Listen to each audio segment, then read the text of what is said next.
Here's a cool little portable stove you can make with things you probably already have sitting around your house.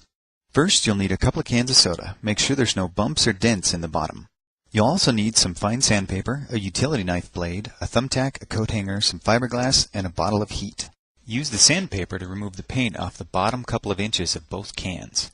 Open the first can and pour out the contents. Using a book to hold the utility blade, carefully cut off the bottom inch of the first can, and then use the sandpaper to smooth out the sharp edge. Use the second can to stretch out the lip of the bottom half of your stove. Now just add some fiberglass and your bottom half is done.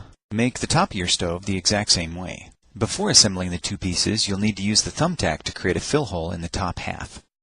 Now comes the tricky part. Carefully place the top half inside the bottom as level as possible so the edges don't catch. Use a shim from the leftover piece of can if you're having problems getting it to fit.